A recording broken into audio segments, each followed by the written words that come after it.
बहुत बड़े संत थे।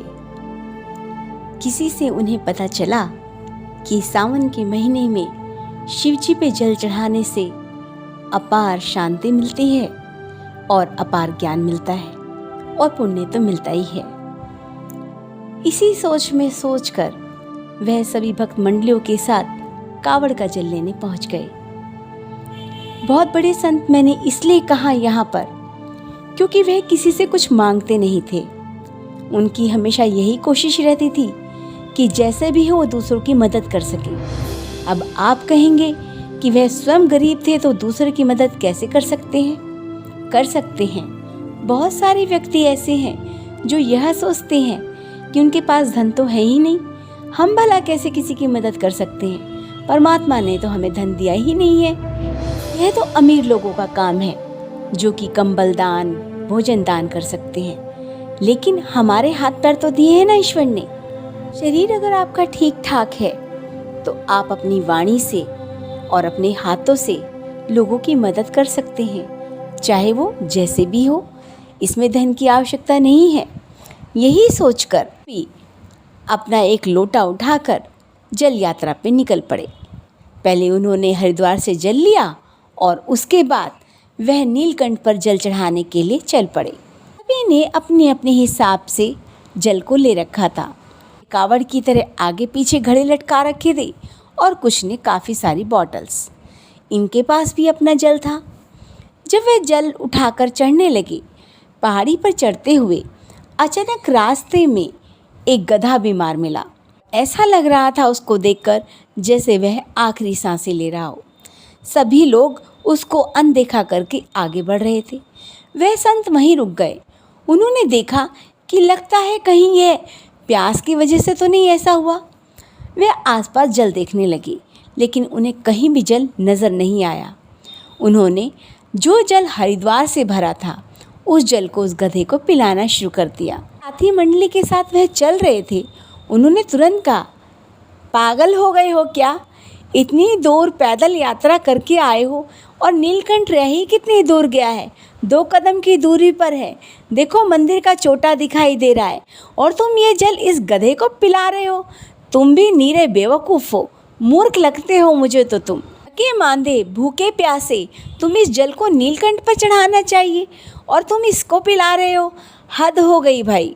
संत बोले कि अगर यह प्यास के मारे मर गया तो मेरे ख्याल से भगवान भी हमारे जल को स्वीकार न करेंगे।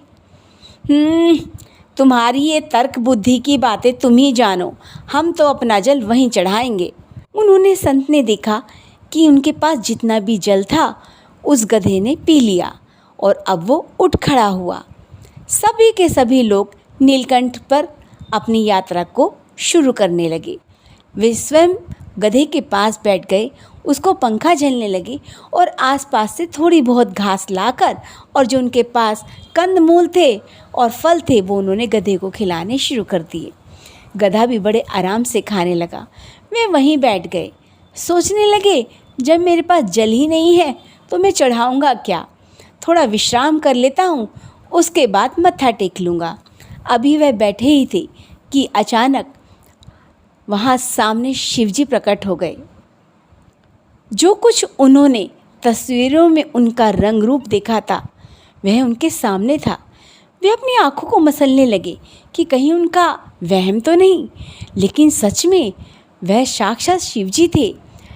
तुरंत उन्होंने कहा कि तुमने आज मुझे तृप्त किया है, ऐसे किसी जल ने मुझे तृप्त नहीं किया।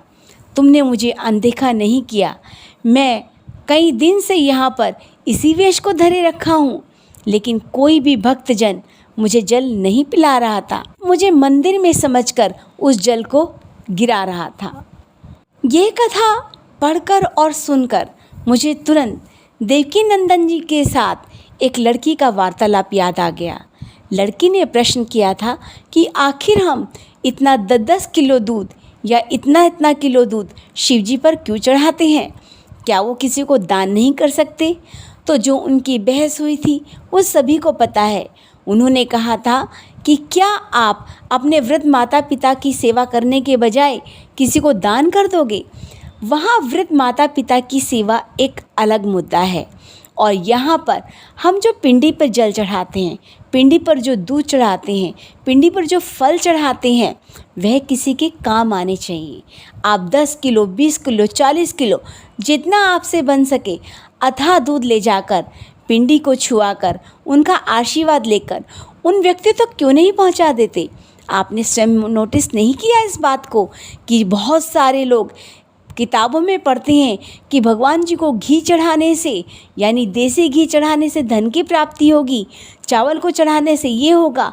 वो क्या करते हैं, उसी जल के ऊपर यानी उसी पिंडी के ऊपर जल चढ़ाते हैं और फिर मुट्ठी भर के चावल, मुट्ठी भर के चीनी, मुट्ठी भर के दही चढ़ा देते हैं और वही सारा अन्न, दही सब कुछ एक कुंड में बदबू कर देता है और वहाँ पर आपसे खड़ा भी होया नहीं जाता। मैं यहाँ किसी से नहीं कहती ये बात कि आप ऐसा मत करिए, लेकिन प्रतीक रूप में आप उनको हल्का सा चढ़ाकर किसी व्यक्ति को दे दीजिए।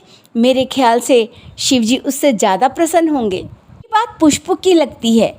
वाटिका से जाते हैं, पार्क में जाते हैं, अपने घर से बड़ा सा थैला लेके जाते हैं और जितने फूल पार्क में होते हैं वो पूरे थैले में भर लेते हैं।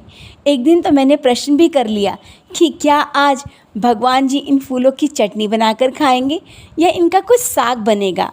तो लोग मेरी तरफ मुस्कुराकर आगे बढ़ जाते हैं। फूल चढ़ाने का प्रतीक सिर्फ इतना है कि हम प्रसन्न हैं भगवान, आपके हर सुख और दुख से हम प्रसन्न हैं। फूल चढ़ाना ही है तो आप अपने मन की प्रसन्नता चढ़ाइए। आपको चावल ही चढ़ाना है तो उनको छुआकर किसी गरीब का पेट भरिए। मुझे तो ऐसा लगता है। आप कैसा सोचते हैं? मुझे कमेंट बॉक्स में कमेंट करके बताएंगे ना आप सभी ने भी कथा सुनी है कि सुदामा जी ने कैसे उनको चावल चढ़ाए थे। अगर आप सच में सुदामा जी हैं, अगर आप श्री राम कृष्ण परमहंस जी हैं और आप सामने एक जाट जो कि भगवान को प्रकट कर लिया था शालिग्राम, तो मैं मानती हूँ आप अवश्य भोग लगाइए, प्रकट करिए सामने भगवान को। नहीं तो भगवान सिर्फ आपसे इतना कहते हैं कि मेरी इस बनाई हुई दुनिया को आप साफ़ सुथरा रख लीजिए, वहाँ का पर्यावरण ख़राब मत कीजिए, नालियों में कूड़ा मत फेंकिए, प्लास्टिक का इस्तेमाल मत करिए। वो ज़्यादा प्रसन्न होंगे।